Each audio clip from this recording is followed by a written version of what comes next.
video, Philly and I want to show you how you can use what I call a self-lunge line lesson without anybody actually lunging you, but sort of the idea that you're going to put yourself on a circle, large 20-meter circle, and focus for a few minutes just on your seat and how, your alignment vertically affects and absorbs the motion that comes from the horizontal structure of the horse's movement.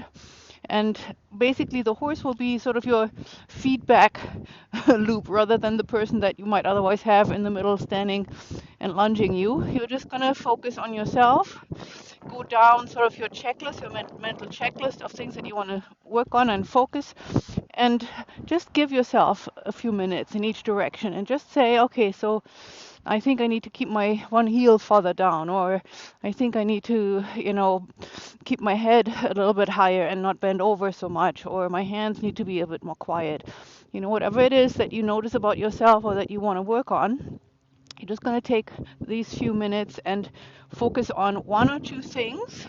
And I'm just going to give you in this segment just a little bit of again, ideas and a checklist of what to look for when you want to address a little bit of the canter work. And in the canter, of course, we have, the idea of, where do I need to sit with my weight? What do I need to do with my legs when? Hands, all these different things. But I think let's just take the hands a little bit out of the equation. The hands really don't need to do a whole lot at all in the canter, especially in the up and down transitions too, where a lot of people feel like they have to, fix something or manage something with the hands.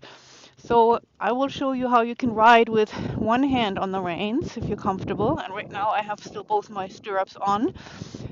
You can do it with or without the stirrups. And you just want to focus on, allowing your horse to go into the canter and stay in the canter, sustain the canter, and be of the most use you can be to your horse. So, in other words, you have to absorb the horse's motion and then emphasize it and support it where it needs you, right? And so, I'll just start with weight aids in the up transition, and in some parts of the canter you might want to have a tiny little bit more weight on the outside seat bone so that the inside pair of legs can come forward freely. And so I always start in the up transition with sitting a little bit to the outside leg is already back, it stays in a supportive position, so a little bit farther back than the driving position. And the inside leg is the one that gives the cue into the forward. I always say forward and on. Right on means right by the girth. And I mean that in the beginning almost literally, that you stretch your leg a little bit forward so that you feel the stirrup a little bit more under the ball of your foot, so that the horse has a clear idea of here's trot, trot, trot. Your leg is on, on. And then for a moment, there's going to be like a split second or half a second where your leg is just forward, and then it comes on with a new sort of impulse. And the horse knows, not just by the impulse that you give with your lower leg, but also by what that does, that movement translates into a little bit of a weird little rocking motion in your seat bone, in your left. In this case, if we were going to canter to the left, you could feel that in your seat bone, and you can try it out in the walk. Just go stretch your leg forward and put it on, and you will feel it. And ultimately, the more finely you ride and tune yourself and your horse, this movement can become smaller and smaller. And then, of course, the horse will react, from the seat bone too, not just from the lower leg, right? And then once you're in the canter, your outside leg stays back. You're going to look through your horse's ears. Your hands are steady. When you ride with one hand or with two hands and you have maybe your reins are bridged, you can always use your hands to the left or to the right to help your horse balance. But there's something to be said about riding like that activates the rest of your seat rather than trying to fix everything just with your hands, right? So then, as I said, as you're then in the canter, don't stay in it for very long, just a few strides, so that you and your horse can feel what the best possible version of this canter is. And that quality over quantity always means that you don't have that many great strides at the beginning, and you want to allow the horse, of course, to come underneath his center or her center of gravity, come up, bring the shoulders up, so that's an uphill feeling of cantering up a hill. And for that, really, mostly you need to keep your upper body farther back than most people think. So even if you find yourself a little bit behind the vertical, your hips will be able to absorb that motion that comes from underneath, from your horse's back. And then you're going to keep your head up, don't try and ride like when we all do sometimes, how we all do when we're focusing so much on everything. But again, this is the freedom of not riding with hands so much, is that you get to really say, I don't care if I ride a perfect circle or not. I'm just gonna sit here, focus on my seat, use my inside leg against my outside leg.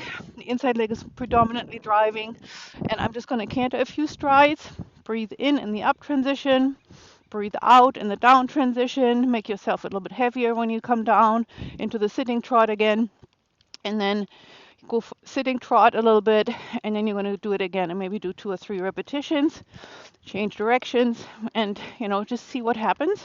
And so with all that, Philly and I will go and show you a little bit what we're talking about here. And yeah, good girl. So, and we're going to just go around, and we're going to go on to the other circle that is around X, so that you can see a little bit better from both sides my leg position as we're coming by. So, and then I'm going to put myself and Philly onto a 20-meter circle here in the sitting trot. And this is, of course, provided that we've both been warmed up reasonably well, so that we can enjoy each other when we're riding the sitting trot together. And so what I'm going to do is I'm just going to, again, go over my internal checklist, sit to the outside a little bit. Inside leg stays by the girth for now. Outside leg goes a little bit back. And breathe in. And I'm going to go and ask for the canter here. Good girl. So it's good. So, and I'm just going to let her have about maybe 1 round of it. And just focus on my feet. Just really nicely. Then I want to breathe out. Outside leg comes forward. Inside leg stays by the girth. And then I'm going to take maybe 1 hand off. And you can do this, whenever you like. I'm just going to now wait for me. She's anticipating a little bit right now. No big deal. I'm going to work through that. And just take 1 hand off and have both reins right now in my right hand, and I don't want her to canter right now, so I'm just going to correct that very mildly, keep giving her my sitting trot aids. A good girl. So, very quiet. So, sitting trot, both legs come on and off at the same time. 1 hand is off the reins, 1 is on, and I'm going to wait until she has found a little bit of her more peaceful energy again. Canter is always a little bit exciting for her than it is for a lot of horses, but there's no reason to, just kind of reinforce that. So I'm just going to show you here in a moment again when she's a little bit more settled. Of course, then she's starting to swing her haunches in a little bit. So then I sit again to the outside a little bit. Might even go a little bit into shoulder in-like position. As I set her up here when I come to this side here. Yes, exactly. This is where I say, okay, good. Now we have the canter again. And my seat does most of the work right now. With my hand, you can see I steady her a little bit by taking my hand a little bit to the outside at times. But there's not a lot of, wrangling and wrestling going on. So, breathe out again. And all the time, I think in my head, metronome. Trot, trot, trot, trot. Quiet. Good, quiet trot. And so, again, there's a little bit of that nervousness. I'm going to wait for her, and I'm just going to say, I came here to focus on my seat. And of course, the seat is our main instrument for communication in every situation, whether it's in the trot or in the canter or in any other situation or gait that you find yourself in. So there she's anticipating again. So I'm going to make her wait, so that we have a really nice, easy going up transition. So I'm going to do tiny little bit of shoulder fore-like movements here with her, just so that she uses her hind end appropriately. And I like to exactly take the canter into the rail when I'm facing the rail, because then there's a little bit of a visual barrier. And again, inside leg drives, outside leg is back. I'm just very mildly supporting what she's doing and offering anyway, breathing out. So, good girl. And right away, back into sitting trot. So then I'm going to change directions here. And I have my new inside hand on my reins now. So, again, she is a little firecracker today. So I'm going to make my reins just a tiny little bit shorter. So, good girl. And again, I'm going to go into trot and wait for her until she's settled a little bit more. So there's no reason for me to hurry any of this along. If she offers a little bit, that's fine. I'm not going to punish that. But I want to sit, feel my weight a little bit more on the outside seat bone. Inside shoulder goes back. Inside leg puts her a little bit more into almost like a shoulder fore-like position. So, I'm breathing, and then I'm going to give her the cue. Come here. Come. So. Now the anxiety is a little bit more even than what we had before. So I'm going to go and do it again over here. So, come. Oh, good. See how far I'm leaning back, so that she can understand that I give her the whole front part to come up in front of me. A little bit of shoulder in and shoulder fore-like in the canter too has its place. So, as you can see right now, it helps me with settling her and not just going into full-on blasting and storming around the arena kind of deal. So, good girl. So, and we're going to do this again one more time. Settle her. Inside leg is more driving, outside leg is already back, but I haven't given her the inside leg forward and on cue yet, because I want that to be right here. So come. So, there you go. Very good girl. And you see, all the different horses, everybody has issues. Nobody's perfect. And this is a good example of how you can, do two things at the same time. Give yourself a seat lesson, and at the same time work on your horse's anxiety issues, possibly if you have them. So, very good. So, and then I'm going to be just asking her one more time.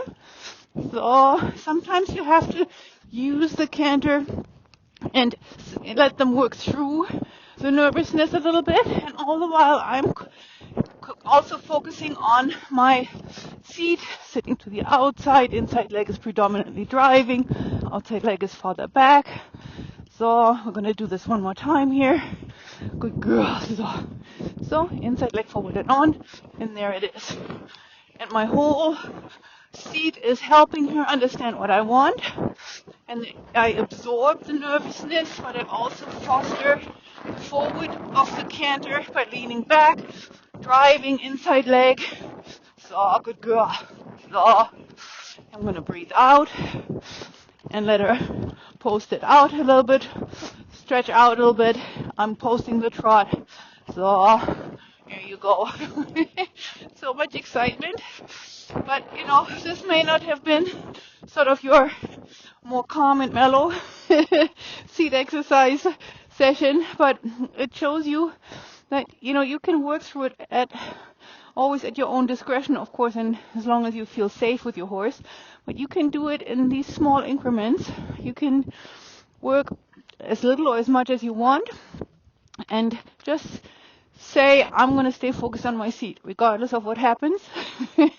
That is sort of your part as a leader, is you need to become unshakable. You need to become the one who's in charge of speed and direction, and the one who has a clear vision of what you want to happen in each segment, in each session that you're riding with your horse. And the more unflappable you become, the better and the more progress you will make, because your horse will learn that you are sort of a really steady guidepost, and that you have always an answer to different questions that the horses may have.